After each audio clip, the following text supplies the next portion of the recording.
لیکن سندھ میں جو اربوں روپے کی کرپشن ہوئی اس کو میں کہاں لے جاؤں؟ تو بہرحال اس وقت یہ معاملہ سپریم کورٹ میں انہوں نے پہنچا دیا. اب سپریم کورٹ کب ٹیک اپ کرتی ہے کب نہیں کرتی یہ تو اللہ بہتر جانتا ہے. لیکن پیپلز پارٹی اپنے طور پر اپنے آپ کو ننگا کر چکی, پیپلز پارٹی اپنے آپ کو برہنہ کر چکی. کیا پاکستان پیپلز پارٹی نہیں جانتی کہ کراچی میں جو بد امنی کا بنیادی جو سبب ہے وہ یہ افغان بستیاں ہیں؟ کیا پیپلز پارٹی نہیں جانتی کہ افغان بستیوں میں اسلحہ کرائے پر ملتا ہے؟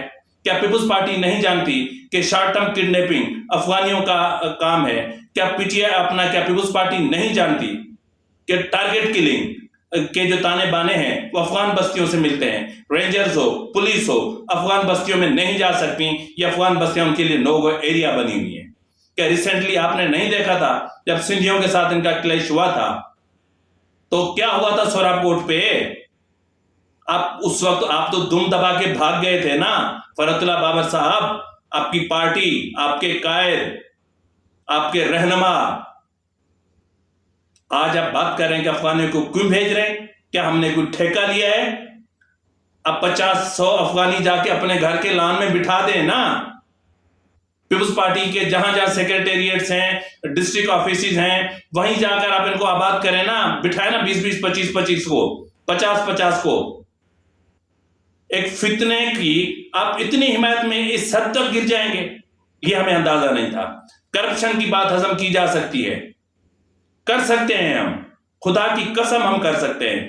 لیکن ہماری دھرتی پر کوئی وار کرے, ہماری دھرتی پر کوئی قبضہ کرے, ہماری دھرتی پر کوئی آ کر ہمارے ملک کے قوانین کو روند ڈالے آپ جیسوں کی مدد سے, یہ ہم برداشت نہیں کریں گے. نہیں, قطعاً نہیں. بابر صاحب, ایسا نہ ہو کہ آئندہ کے عام انتخابات میں سندھ سے صرف اس ایک ایشو پر, افغانیوں کے ایشو پر, آپ کو, آپ کی پارٹی کو بہت بڑا نقصان اٹھانا پڑے. اس لیے ہوش کے ناخن لیں, جائیں اور پٹیشن واپس لیں. یہ ملک اور قوم اور اس قوم کے بچوں کے حق میں بہت بہتر ہو رہا ہے, ہونے دیں, گندگی نہ کریں. بہرحال ناظرین, اب ہم آتے ہیں اپنے مین مدعے کی طرف. تو مین مدعا یہ ہے کہ اس وقت آپ کو پتا ہے کہ آصف علی زرداری نے واضح طور پر کہہ دیا ہے. اس وقت ایک ٹویٹ بھی آپ کی اسکرین پر ہوگا, ایک لائن کا ٹویٹ ہے جس میں آصف زرداری نے کہا ہے کہ اگلا وزیر اعظم پاکستان پیپلز پارٹی سے ہوگا. اور گزشتہ روز انہوں نے کہا تھا کہ نواز شریف کو ہم وزیر اعظم نہیں بننے دیں گے. یقیناً آصف زرداری نے مس کیلکولیٹ بہت ساری چیزوں کو نہیں کیا ہوگا. ان کی کیلکولیشن ہوتی ہے, وہ ہوا میں تیر نہیں چھوڑتے, وہ سوچ سمجھ کر تول مول کر بولتے ہیں. ان کو پتا ہے کہ لفظوں کی اہمیت کیا ہوتی ہے. تو اس لیے انہوں نے یہ جو بات کہی اس کے پیچھے ایک بہت بڑا مقصد ہے. وہ کیا ہے وہ میں آپ کو ضرور بتاتا ہوں. مسئلہ یہ ہے کہ اس وقت جس طرح الیکشن کی تاریخ آ چکی, یہ آپ کو پتا ہے, 11 سے 8 ہو گئی. اب پتہ نہیں آج سپریم کورٹ 8 کو 11 کرتی ہے یا 11 کو 8 کرتی ہے, یہ میں نہیں جانتا, لیکن دیکھتے ہیں کہ کیا ہوتا ہے. یا پھر سپریم کورٹ اس معاملے میں ٹانگ نہیں اڑاتی اور وہ 8 کو ہی اوکے کر دیتی ہے. تو بہرحال انتخابات تو ہو جائیں. کہتے ہیں نا کفر ٹوٹا خدا خدا کر کے, تو خدا کرے کفر تو ٹوٹے. ایک جو عدم استحکام کی اور ایک عدم اعتماد کی سی فضا چھائی ہوئی ہے, اور ہر کوئی اب بھی کیا ساریاں ہو رہی ہیں کہ الیکشن ہو رہے ہیں, الیکشن ہو رہے ہیں. پھر یہ کہ نواز شریف وزیر اعظم ہو رہے ہیں, نواز شریف وزیر اعظم ہو رہے ہیں. تو آج میں آپ کو بتا رہا ہوں کہ آئندہ عام انتخابات -2 کے فارمولے کے تحت ہو رہے ہیں. -2 کا فارمولہ یہ ہے کہ نہ نواز شریف ہوگا نہ عمران خان ہوگا. یہ ہے ایک ایکچوئل لیول پلینگ فیلڈ. دونوں ایک جیل سے بیٹھ کر انتخابی مہم چلائے گا, ایک پھر فزیکلی چلائے یا پھر جلسے جلوسوں میں جا کر چلائے. بہرحال یہ دونوں قائدین نہیں ہوں گے. یہی وہ وجہ ہے کہ آصف زرداری صاحب نے دو ٹوک الفاظ میں کہا کہ نواز شریف کو وزیر اعظم نہیں بننے دوں گا. اس لیے کہ اس وقت تک ایون فیلڈ اور العزیزیہ میں نواز شریف نااہل ہیں, اس وقت تک نااہل ہیں. وہ ضمانت پر ہیں، ان کی سزا معطل بھی نہیں ہوئی، ان کی سزا ختم بھی نہیں ہوئی، ان کی سزا کو کالعدم قرار بھی نہیں دیا گیا، کچھ بھی نہیں ہوا، صرف اپیلیں بحال ہوئی ہیں۔ لیکن الیکشن کا شیڈیول آ چکا ہے، لیکن اپیلوں کی سماعت شروع نہیں ہو سکی ہے۔ تو اپیلوں کی سماعت کب شروع ہوگی؟ جب اپیلوں کی سماعت ہوگی تو فیصلہ ہوگا، فیصلہ جب آئے گا تب تک الیکشن کی ڈیٹ آ جائے گی۔ جب الیکشن کی ڈیٹ آنے والی ہوگی تو اسلام آباد ہائی کورٹ کا وہ فیصلہ سپریم کورٹ میں چیلنج ہو چکا ہوگا، اور جب تک وہاں سے ریلیف ملے گا تب تک الیکشن ہو چکے ہوں گے۔ تو یہ ہے وہ چیز کہ مطلب ٹیکنیکلی نواز شریف آئندہ عام انتخابات میں فی الوقت ایسا لگ رہا ہے جس طرح اسٹیبلشمنٹ اور ان کے درمیان جو تانے بانے جوڑے جا رہے ہیں، اگر وہ تانے بانے اسی طرح جڑے رہتے ہیں اور اسی طرح سب کچھ ہوتا ہے، اور اگر آصف علی زرداری بیچ میں سے کوئی راستہ نہیں نکالتے تو پھر نواز شریف وزیر اعظم ہیں۔ لیکن مسئلہ پھر بھی وہی ہے کہ پی ایم ایل این کو زیادہ سے زیادہ اگر اسٹیبلشمنٹ نے کرم نوازی کر بھی دی تو سمپل میجارٹی دیں گے، 2/3 میجارٹی کے خواب دیکھنا نواز شریف صاحب بھی چھوڑ دیں۔ تو اب مسئلہ یہ ہے کہ نواز شریف کو جو یقین دہانیاں کروائی گئی تھیں وہ تمام یقین دہانیاں جی بڑھ گئی۔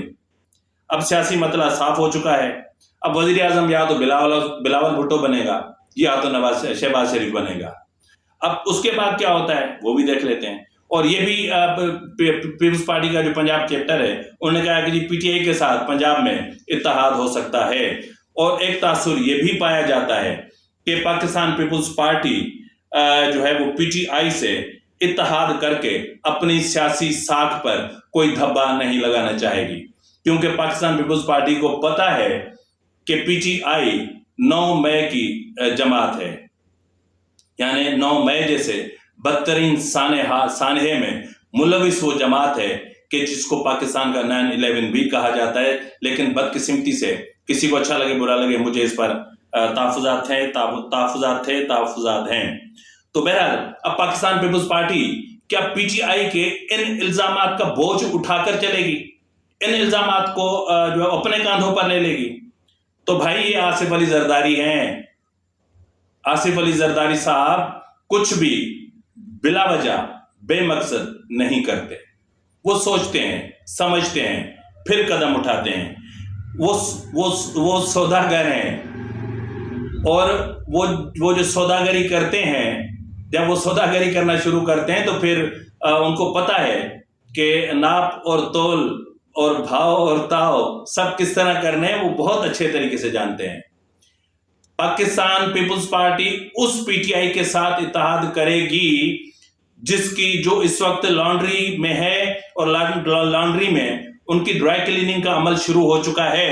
ڈرائی کلیننگ کا عمل اس وقت ایکچوئل فارم میں شروع ہوا جب الیکشن کی ڈیٹ کا معاملہ سامنے آیا، اور اس کے بعد شاہ محمود قریشی کو اڈیالہ سے پیمز ہاسپٹل جو ایک سیاسی جوڑ توڑ کا اکھاڑا ہے وہاں منتقل کر دیا گیا، اور ادھر عمران خان رہ گیا اکیلا۔